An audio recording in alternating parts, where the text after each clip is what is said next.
Should have a message now. Yes.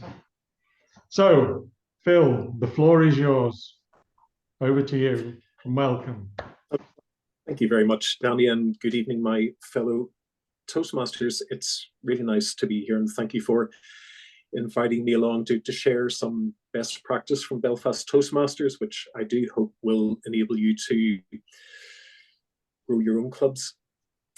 Now, just a little bit about myself. As Danny said, I'm the current Division C Director. Prior to that, I was President of Belfast Toastmasters. And prior to that, I used to be a talent manager in Royal Mail, where I was responsible for setting up a mentoring and coaching program for the Anglia division. And we used this to greatly accelerate the amount of non-managers that were moving into managerial roles, and also to greatly increase the progression of existing managers. And we did this through a combination of providing them with coaching and also providing them with mentors, typically more senior operational managers. And everyone, both mentors and mentees, found this incredibly beneficial. So I thought, whenever I became president of Belfast Toastmasters, I thought I would implement a bit of a mentoring program to see what it could do. And even though the evidence is anecdotal at the moment, because we myself and subsequent presidents haven't had a chance to really analyze the figures, the anecdotal evidence is really promising in terms of increased member engagement, which consequently results in better renewals. And also, so we're looking at benefits to both at an individual level and a club level. So I would like to share with you the process by which we set up and ran a mentoring program, in the hopes that you can apply it in your own clubs as well. So the session will be in 3 parts this evening. I would like to talk about the importance of mentoring and describe some of the terminology. I would then like to move on to how you can actually set up your own mentoring program in your own clubs. And finally, I would like to close by sharing with you how you can use mentoring principles in other aspects of your club to further grow your club numbers and grow engagement and grow your club overall. So, Danny, would you mind clicking through to slide 1, please?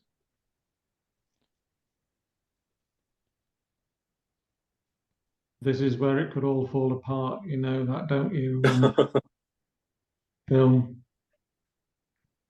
There we go, brilliant. So it goes without saying that if anyone would like a copy of these slides, all you have to do is ask. There are presenter notes attached to the slides, so please don't feel obliged to make notes.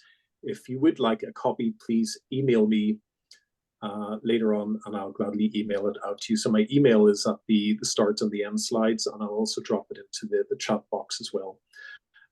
There's also a few timed Q&A sessions at each of the end of each of the third of the presentation. So there will be an opportunity to stop and to ask any questions relevant to what we just covered before moving on. I'd like this to be nice and relaxed, but also a little bit interactive as well. So those are the 3 takeaways from today.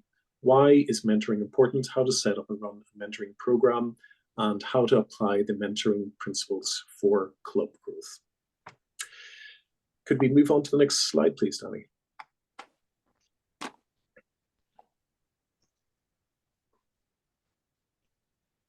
So what is mentoring? Now, I'm sure everyone here has heard of mentors, and you may actually have had a mentor yourself. But for the purposes of this presentation, a mentor is someone that teaches or advises or directs, whilst a mentee is the person that works with a mentor, and that is typically someone that is seeking to grow and develop towards a specific goal. Now, a mentor is different from a coach because a coach employs various methodologies, typically using lots of questions in order to help a coachee achieve a degree of awareness about what their needs are and also how to achieve those needs. But a mentor takes a more direct approach, which is great for Toastmasters. And they do that by sharing their greater experience and knowledge of public speaking and leadership with their mentee. So they can achieve results in a much quicker time than a coach could. Next slide, please, Danny. So whenever you say a mentor, you may have some images in your head. You might think of Luke and Yoda, or you might think of, next slide, please, Danny, Harry Potter and Dumbledore, or finally, Mr. Miyagi and Daniel-san. Now, these are famous mentoring relationships that are based in Hollywood, but there's actually some real life examples of mentors in big business where they have achieved incredible outcomes. Next, please. Next slide, please, Danny. Examples of famous mentoring partnerships are Mark Zuckerberg and Steve Jobs. We also have Warren Buffett and, well, probably these two gentlemen's combined net worths are probably $200 to $400 billion.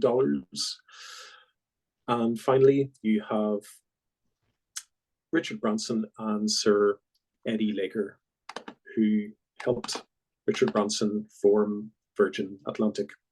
So there are actual demonstrations where mentoring can help a younger person achieve and sometimes eclipse their mentor. Next slide, please, Danny.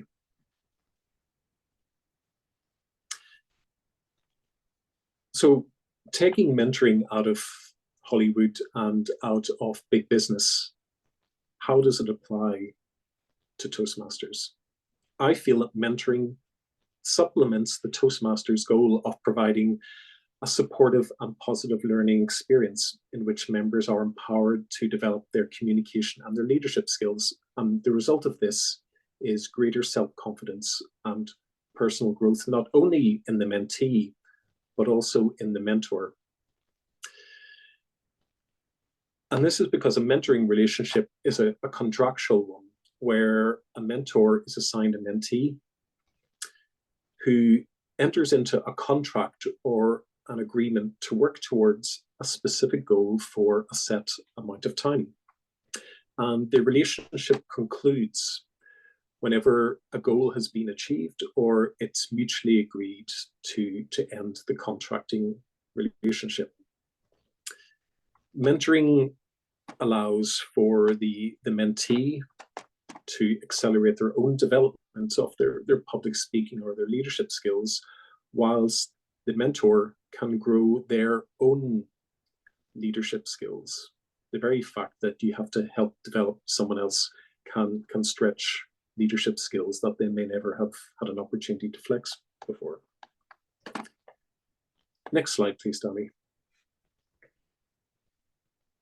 So a question which many club members ask whenever you approach them to be a mentor is what makes a good mentor. Now, there's not a typical one-size-fits-all template for a mentor, but I found that there are certain attributes which many mentors have in common. Probably the most important one is their availability, to make themselves available to their mentee. Now, we try to put a ballpark figure on this of about 15 minutes per week, because it's important that they are consistent in meeting with their mentee, that they give them sufficient time and they do so in a consistent manner so that growth and development can occur. They also have to be patient because people learn at different speeds. Some people are absolute rockets. Some people are progress at a more leisurely pace, and a mentor has to appreciate different levels of progression, and they can't imprint or set their own expectations onto their mentee because the mentee just may not live up to them. A mentor also needs to be sensitive. Mentees have different learning styles. They come from different backgrounds. And so one way of speaking to a mentor or a mentee may not suit another.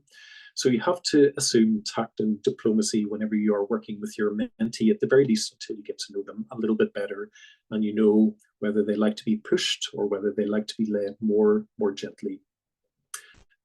And a mentor should also demonstrate respect in all things. So everyone is different, and you have to respect your differences between you and your mentee. Flexibility is another vital role because not everything goes according to plan. As I mentioned, you can't imprint your expectations onto your mentee, and if it's taken them longer to get to where you think they can be or they should be, you need to maybe be flexible enough to adjust your particular style of sharing and imparting knowledge with them. Being supportive goes hand in hand with availability. So you need to, at all times, keep your mentee propped up, to keep them motivated and engaged, and to really to sing their praises, because a mentee is coming to you as a mentor with a need. Maybe it's a lack of confidence, or they have a question mark about their own ability, and it's your job as a mentor to keep their spirits and their morale up. A mentor also needs to be knowledgeable about their subject. Now, you only need to be more knowledgeable in a relative perspective. We have found in Belfast Toastmasters that relatively new Toastmasters can make excellent mentors to club members that have only recently joined. You only need to know a little bit more than the person that you are mentoring in order to make it worth their while. So a mentor isn't someone with a long grey beard who's been around the block, that has completed 3 or 4 pathways. It just needs to be someone that has a little bit more knowledge than the person that they're going to be mentoring, and more importantly, has all of these more intangible attributes, but most importantly, has a willingness to help that mentor. And they also need to be confident, because you can't instill confidence in someone if you don't have a level of self-confidence in your own ability yourself. And the final 2 points: a good listener. You need to spend time to actively listen to the person that you're working with, so that they can feel respected and you can hear what they are saying, so you can impart corrective measures or actions towards them. And finally, you have to have a genuine concern for that person. You really want to help them succeed. Sometimes leapfrog over your own skills and abilities. You can't let your ego get in the way in order to help them be what they can truly be. So if you've ever thought about being a mentor, or you know someone that attributes even some of these attributes, they could be a prime candidate for being part of your club's mentoring program. Next slide, please, Danny. So who is mentoring for? Well, the short answer is everyone. But the primary types of mentees that approach myself in Belfast Toastmasters are new members that are seeking to achieve a specific goal. Now, brand new members just really want some guidance and a bit of a foundation, and someone to help them navigate what can be a very confusing environment, which is Toastmasters, whether it's how to navigate Toastmasters International online system, making heads nor tails of pathways. How do you do a general evaluator or a grammarian role? They come with so many questions, and often when they hear that there's a mentor available, they want a mentor to help them work out and navigate what I call the basics of Toastmasters.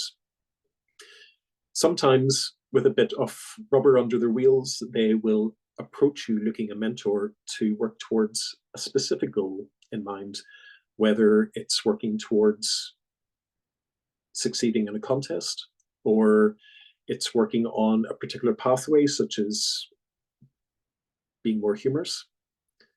Once a mentee has had time to think about what they want to get out of their pathway, often you'll see them approach you with a more specific and concrete goal in mind.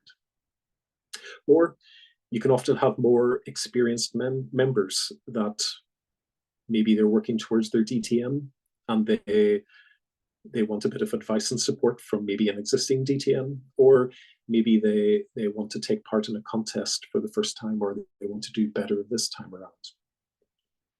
And mentors largely come from the more experienced tranche of your club. But there's a concept called reverse mentoring, where relatively inexperienced members, albeit with maybe a degree of technical knowledge or skill in an area which a more experienced member doesn't have, can mentor an older or more experienced member in that area that they know nothing about.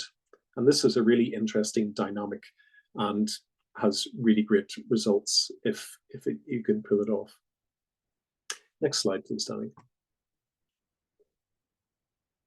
Now, I have two examples of members from Belfast who have agreed to share their experiences with us this evening. One of our new members is called Bella, a great little foreign student. In Bella's own words, having a mentor completed her. And this was really powerful. So Bella moved from China to Northern Ireland, left her family behind, friends behind, and she joined Belfast Toastmasters. But she joined Belfast Toastmasters with 3 mentors under her belt already. Because it's worth mentioning that you can have a different mentor to focus on a different area of your own development. As long as all of your mentors are aware of each other and are happy with this relationship, you can collect mentors like football stickers. There's nothing to stop you.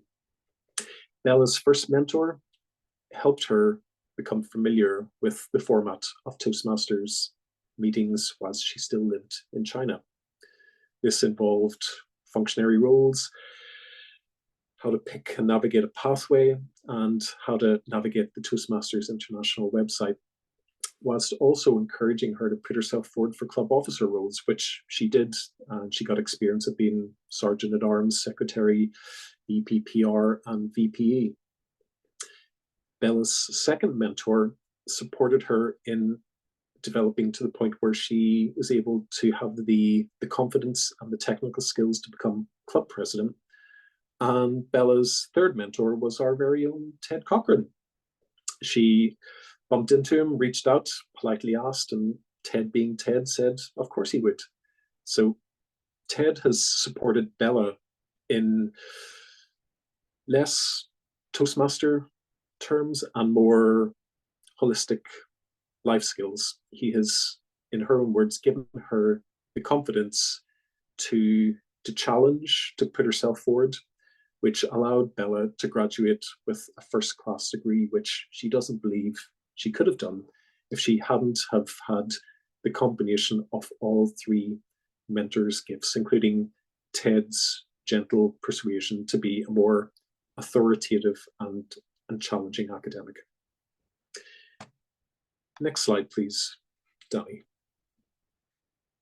Now, looking at mentoring from the mentor's perspective, James was a Toastmaster who had completed a pathway and served in many club officer roles, and he had a sneaking suspicion that his development had somewhat plateaued, as happens to many experienced Toastmasters. And James was actually considering letting his membership lapse because he just felt as though he wasn't getting as much from Toastmasters as maybe a brand new member at the start of their leadership and public speaking journey would. But James was persuaded to mentor a new member, and he found a great sense of of satisfaction from watching them grow into a confident speaker. This was an area of leadership and development which James hadn't experienced before. But once he had a taste of it, he went on to mentor other club members. And I personally hope that this has re-energized his love for Toastmasters, and it's helped him find an element of it that he was missing before. So how does this all translate to your club away from the individual level? Next slide, please, Danny. In my view, having a mentoring program is a no-cost, value-adding program that every club should have.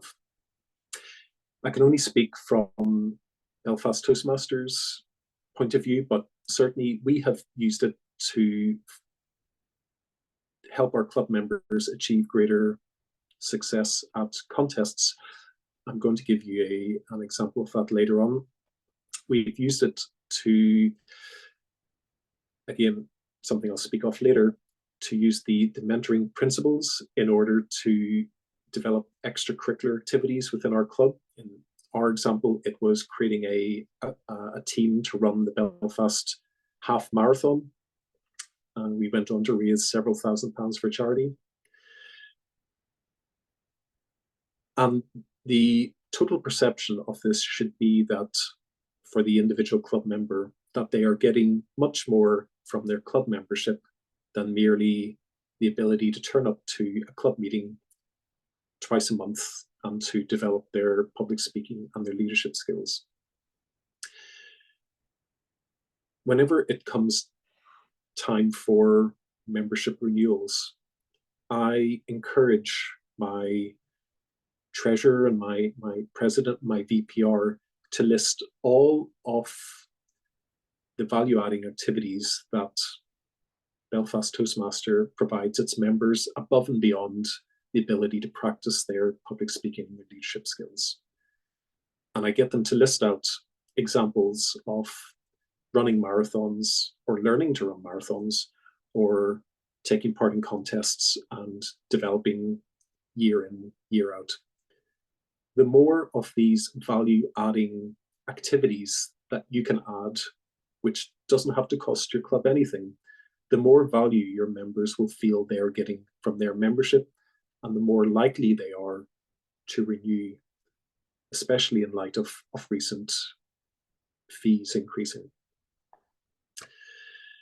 So we'll take a very brief pause there. Does anyone have any questions at all about what we've covered so far? Elizabeth. Well, first of all, I want to thank you enormously. This is music to my ears, and you definitely have a story I think that the whole district can benefit from. So I'm absolutely, as I said, grateful for what you're doing. When you told, I was interested in the stories you told. First of all, Bella's. In most clubs, you're lucky if you can scrape one mentor, but Bella managed to have 3. Yeah, including Ted. Now, does that suggest that the people in your club are willing to be mentors? Because sometimes that's the problem. Do you just have people who enjoy being mentors? Well, say a bit more about that for us, please. Oh, please do. Yeah, I'm actually got a dedicated side. I see that as what I call a hurdle or a speed bump to overcome. And I personally believe in all the clubs that I've visited, you will have a small number, maybe single-digit club members that want to put themselves forward because there's something intrinsically rewarding about helping other people. These tend to be experienced Toastmasters that maybe believe that they have the skills and the confidence to help someone else, and it's their natural disposition to help people like that. But because they tend to be such a small number, the real trick is to almost overcome the imposter syndrome that everyone else has that could make a really good Toastmaster, but they just don't believe that they have the attributes that we spoke about or the level of experience or skills that everyone else knows they have, but they don't know that they have. So one of the goals is that, and I'll speak about it later, is the efforts that you need to take in order to develop a pool of mentors within your club.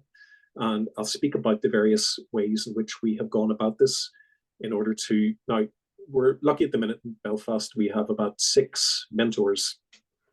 And we have had such an increase in club membership that I'm going to have to go on a little recruitment drive again to get more mentors. But because we operate online so much more these days, there's nothing to stop a mentee having a mentor from another club, either the other side of the world, or like in Belfast, Lagan Valley is all of 5 miles down the road from Belfast, and some of Lagan Valley's members used to be founding members of Belfast and vice versa. So we have that connection. So some of our club members have mentors in Lagan Valley. And in Bella's case, she has mentors back in China that she met online, and she has maintained that relationship online rather than ever having met them face to face. And the poor girl is desperate to get her visa sorted so we can take her down to Dublin so she can meet Ted in person. But up to this point, their relationship has been purely online. But as long as it works, as long as, and that often facilitates the ability for mentor and mentee to meet. There's no travel to a mutually agreeable spot. You can meet online for maybe 15 minutes a week is sometimes enough to get a bit of positive development from that relationship.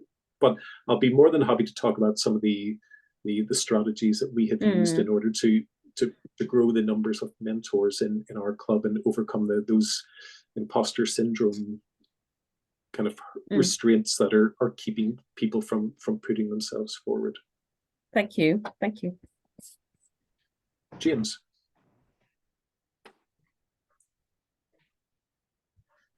Thanks, Phil. I'm fascinated by the reverse mentoring, because it's been my experience in every organization that I've been involved in that the new person coming in sees things with fresh eyes and asks questions like, why are you doing it that? Have you thought of doing it this way? To which the answer is usually, but we've always done it this way. But I think there's a wonderful freshness of new ideas, and as I say, fresh eyes. Could you talk a bit more about that reverse mentoring program, or are you going to do that later on? Well, I don't touch on it specifically, but it's something that I would really like to develop a little piece on. But I can give you an example: artificial intelligence. We have at least 3 club members, one of which is a professor of artificial intelligence who has only been a Toastmaster for a few months. And in my opinion, everyone needs to know about artificial intelligence, if only to safeguard their jobs, or to use it for maybe writing or drafting a speech. Because it's going to be so prevalent, we have young members of the club that have specialist technical skills in blockchain, cryptocurrency, and artificial intelligence. And they are incredibly well positioned to upskill some of our more professional members that work in top 4 accounting firms or in pharmaceuticals. So when I'm talking about mentoring, it's not just about how to be a better speaker or how to be a better leader. You can impart technical skills to whomever for a set period of time. And again, you're still employing the same mentoring skills as you would helping people be a more confident speaker or speak with humor or perform well at a contest. So you're still growing as a mentor. And it's just that little hurdle of getting over, maybe you're a 50-year-old director of an accountancy firm. You have to really leave your ego at the door and be willing to be schooled and educated by someone half of your age, because they have technical skills that you don't, but you both will benefit. And it's a brilliant concept, and it would be great to see how someone that young could grow because they are mentoring someone twice their age and who has reached the heights of their professional career, but that young mentee or that young mentor still has the confidence in order to work one-to-one with someone at that level of seniority. Thank you very much. Well, if there's no questions, maybe we can move on to the next slide, please, Danny.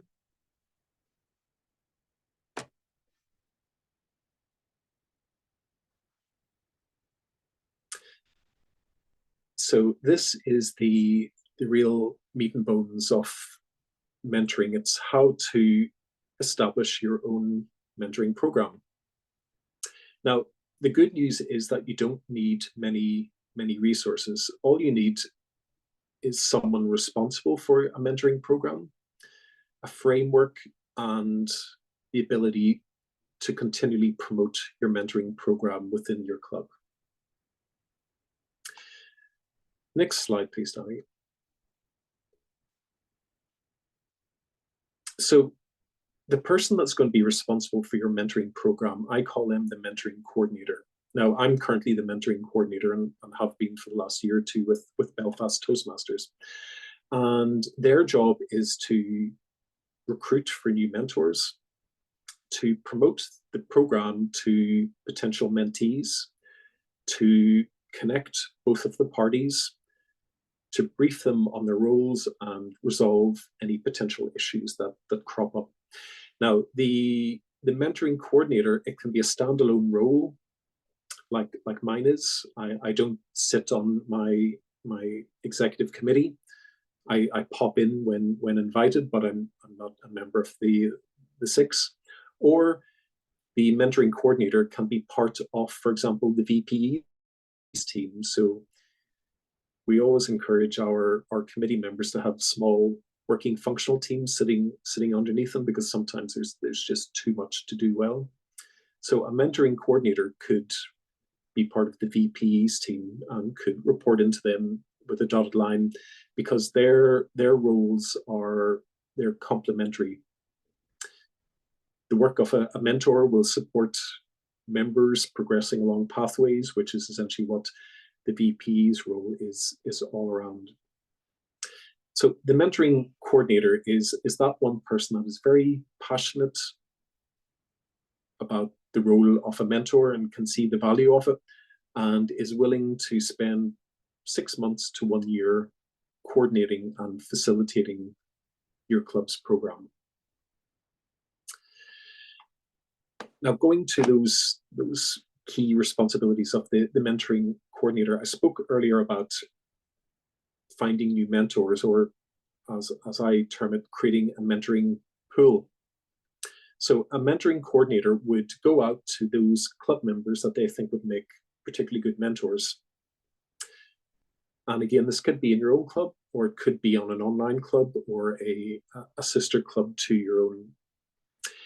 Mentees can also be asked who they would like to have as a mentor. Now, typically this is someone whose skill or style they appreciate or they look up to. They may name someone that isn't part of your current mentor pool. So there's nothing to stop you approach that individual. And it can be somewhat flattering to learn that someone wants you to be their mentor. And this can often encourage that person to sign up to be part of your mentoring pool. And those agreeing to be a mentor, we have a mentoring guide set of documents, which I'm more than happy to share with you. And this is all best practice and how to be a good mentor and how to be a good mentee. So one of the hurdles that we find is that someone that has never been a mentor before just wouldn't know where to start. But we have created guides which signpost and guide the new mentor as to how to be the best possible mentor that they can be. Promotion is another key aspect of the job, because if no one knows about the mentoring program, no one will either ask for a mentor or no one will ask to be a mentee. One of the ways that we do this in Belfast is that each time the VPE sends out a next meeting email with the agenda, We attach documents such as Toastmaster wears many hats, and we also, big and bold at the bottom, remind everyone that we have a mentoring program and that we encourage anyone, whether new member or experienced member, to approach myself if they would like to discuss having their own mentor. So we promote it every 2 weeks in those emails that go out from our VPA. And also, there are certain electives and the pathways to do with mentoring. So anytime that one of these projects is naturally scheduled on the agenda, we always make sure as an addendum to talk about our own mentoring program and how it can help members as well. The mentoring coordinator also connects both parties. So whenever they have identified a mentor and a mentee, they will bring them together and they will share with them all of the necessary documentation that ensures a healthy working relationship. So the documentation, again, which I'm more than happy to share with anyone that would like it, are the contracts of engagement, which we'll get to very shortly. And the mentoring coordinator essentially gives both parties their blessing, but is also there to answer any questions or to help resolve any problems that crop up in the relationship. Next, please. Next slide, please, Danny. So the actual framework itself. The first meeting where the mentoring coordinator brings together the mentor and the mentee, it's an opportunity to see whether there's a fit between both parties, because this is a relationship which has to last a few months. And if either of the parties isn't feeling it, then it's just not going to work. And so it's probably best just to go and look for another mentor for the mentee. So the first meeting is very casual. It's an opportunity for both parties to get to know each other, to see whether they'd like to work with each other, and to understand a bit more about themselves and what they want to achieve from this relationship. It's also an opportunity for the mentor to start probing as to what the mentee wants to get from the relationship. What is their specific goal? Is it to be a more confident speaker or leader? Do they want help with their pathway? Do they want to enter a contest? The goal itself doesn't have to be nailed down and totally defined at this first meeting, but it's a good opportunity to start. And as something to start with, we always suggest that the relationship is contracted for an initial 4 months. And I found that, and my suggestion is that the mentee picks one nice solid goal to work towards, and 4 months can be a reasonable amount of time to show real progress towards that.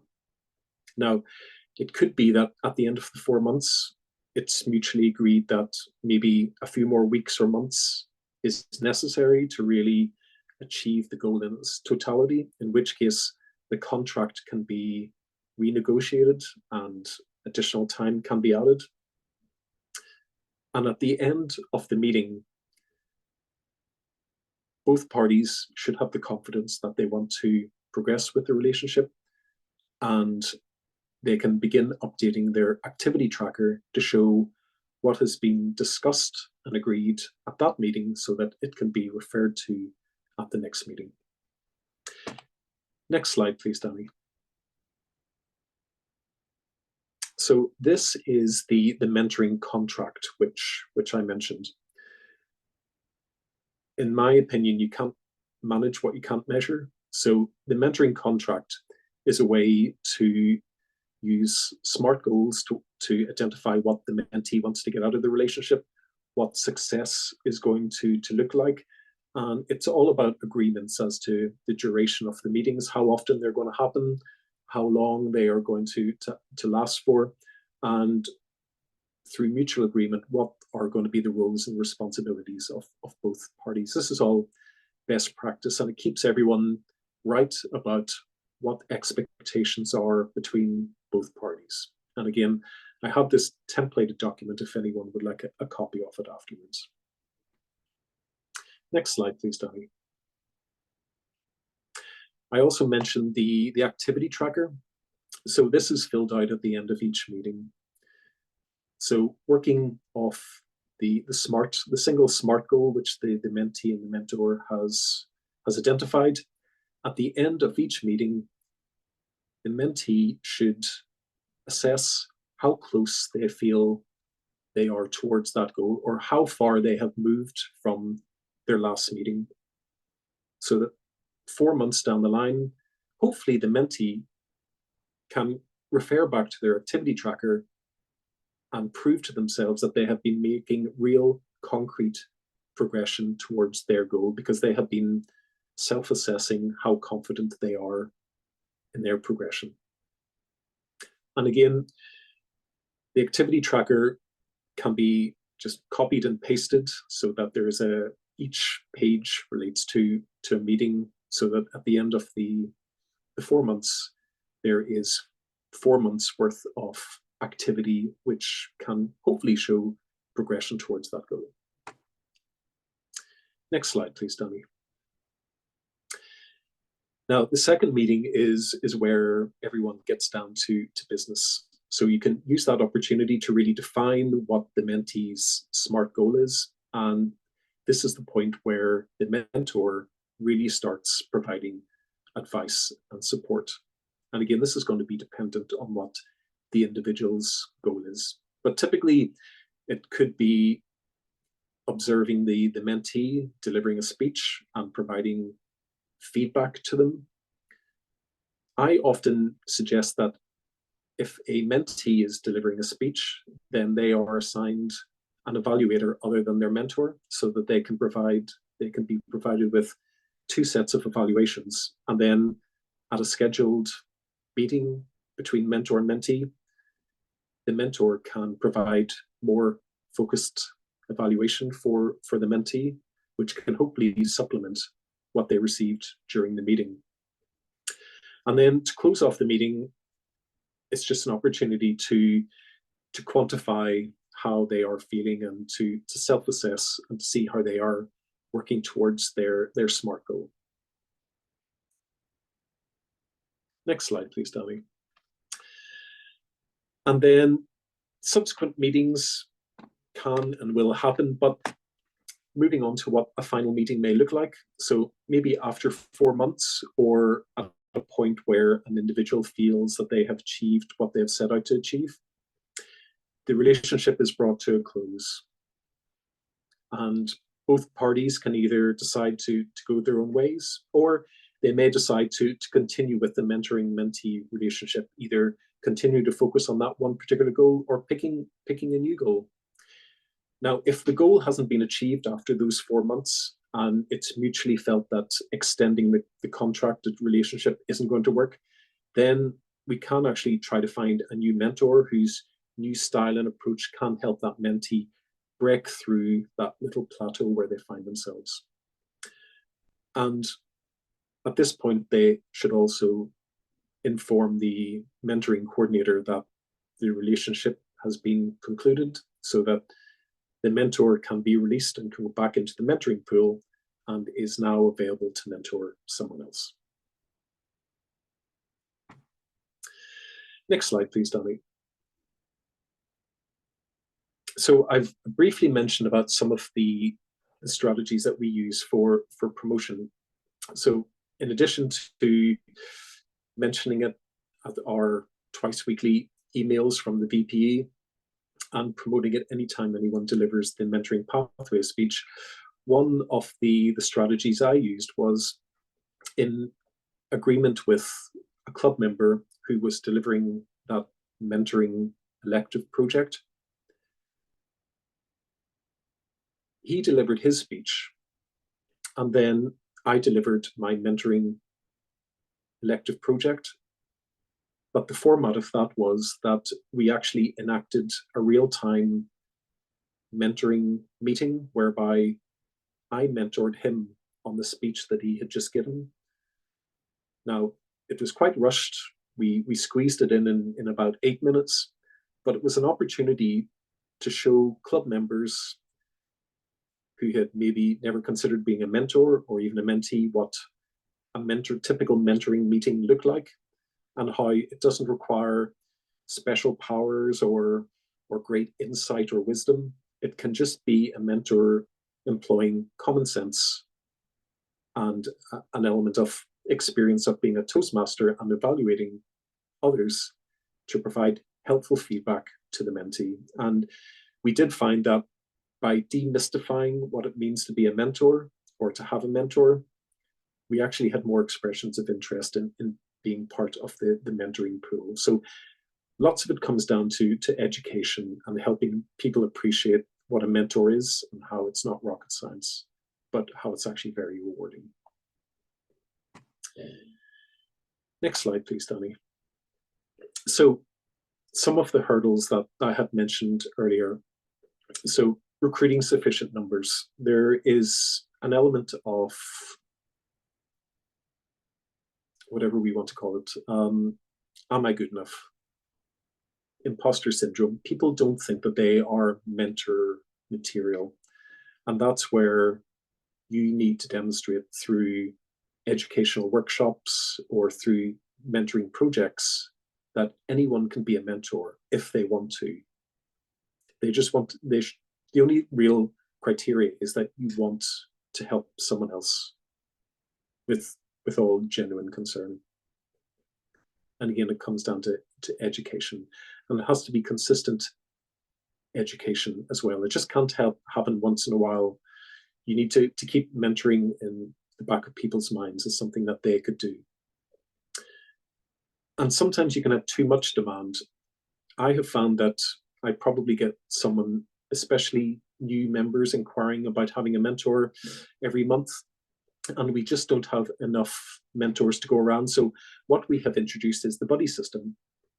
Now, it may be something which people call by another name and do elsewhere, but for every new member that inquires about having a mentor, I assign them a buddy, which is a light mentor, and their buddy will help them, work with them to get them up to the point where they deliver their icebreaker. So the buddy's job is to explain to them the technicalities of the Toastmaster world. It's how to pick a pathway, how to navigate Toastmasters International. It's an explanation about all the functionary roles. And the buddy will work alongside the mentee up to the point where they deliver their icebreaker. And at this point, I feel that the new member should know enough about what they want to get from Toastmasters that they can make an informed decision and pick a really nice solid goal in order to work with a mentor towards. And at this point, I will gladly assign them a mentor. But if we assigned everyone a mentor that wanted it, we just wouldn't have enough to go around. So the few months that it can take to get someone from joining to delivering an icebreaker can be long enough for one of your current mentors to get to the end of their current mentoring relationship with a mentee, to sign off on that and be ready to accept a new mentee. But some mentors are up for the challenge of having multiple mentees, but you can't have too many, you have too much on your plate. So I always recommend that mentors just have the one mentee on maybe two maximum, certainly no more than three. But you can buy time for yourself if you have a buddy system, which is probably best practice anyway. Next slide, please, Danny. So any questions about anything that we've covered around the framework and the running of a mentoring program? So if there's no questions, I'm happy to move on to the final slides, which there aren't many, and I'll bring this in before 8 o'clock. So applying your mentoring principles elsewhere in your club. Next slide, please, Danny. So these two very handsome gentlemen, that's me on the right, and that's Tony O'Callaghan on the left. As I mentioned, one of the social events which Belfast Toastmasters did was we got together a team and ran the Belfast Half Marathon. Now, I never ran the length of myself. I tend to only run when I'm being chased. So I was a little bit nervous about signing up to run the 5 miles of my relay. But Tony was an experienced marathon runner, as was another one of our club members. And so Tony took it upon himself to mentor people like myself that didn't have the level of fitness or the skills to take part in a marathon. And over 4 months, we all met together, and Tony shared his skills and his experience to get us from not being able to run the length of ourselves to be able to run 5 miles without embarrassing ourselves. Now, this benefited me from a health perspective and the sense of achievement, and it helped Tony as well grow as a leader and grow as a better runner as well. So all of us were able to run between 5 and 7 miles each. We raised over £1,000 for a local cancer charity, and we also used this as an article to get an article published in Toastmasters magazine about the benefits of holding meetings outside of a typical Toastmasters meeting room, because we actually performed speeches and we did table topics when we were handing over the baton to each other as part of the relay. And this was unique enough to be of interest to Toastmasters magazine, and it warranted an article. And because we were also wearing Toastmaster livery, we were able to raise awareness amongst the thousands of other runners that were there taking part in the marathon at the same time. So by being a little bit creative, you can apply mentoring principles to things other than public speaking and leadership. Another example of this, next slide please, Danny. Again, there's Tony, and receiving a certificate, that's Michael McGee, one of our new members. Michael, in his very first contest, went on to represent Belfast Toastmasters in Liverpool at the district finals. I coached Michael now, or mentored Michael. I've never taken part in a contest myself, but I do know how to evaluate. And so Michael asked me to be his mentor. And so over the space of a few months, I worked with Michael to refine his contest speech, and the improvement each time he delivered it was incredibly prevalent. People were commenting on how better his speech was getting each time he delivered it. I'll take a little bit of credit because no one else is, but a large part of it was down to Michael's natural ability. But he certainly believes that he improved to the extent that he did because he had more focused feedback from someone like myself. So mentoring can also be applied to help your club members progress and succeed and get your club on the map by being a club that achieves at contests. Now, next slide, please, Danny. Final slide. How do you go about looking for opportunities? So all you have to do is ask yourself these 3 questions. Do you have an expert in your club? Someone that has a particular skill, or whether it's physical, such as running marathons, or mental, or technical? And are they slightly better than the average bear? Do you also have willing participants? Do you think you have some individuals or a group that want to stretch themselves, want to do something like a marathon or climb a mountain? And you can combine these to try to make a newsworthy event out of it. So try to get it published in Toastmasters magazine, maybe approach a local newspaper or radio, and try to talk about what you are doing. Because if you can demonstrate that Toastmasters just isn't about public speaking and leadership, but it's also about growing holistically as a person, learning new skills, becoming better at your current skills. This is a no-cost, value-adding activity that I think everyone within their clubs has the potential to share with others. Next slide, please, Danny. So I'm glad to say that is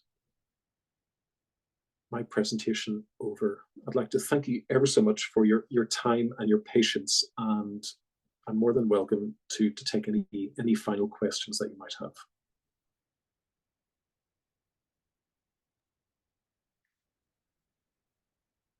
Well, I'll tell you what, if there are no questions, I will drop my email address into the chat box. Please reach out to me. I've got all of the documents which I've referenced on Google Drive. I will gladly share them with you.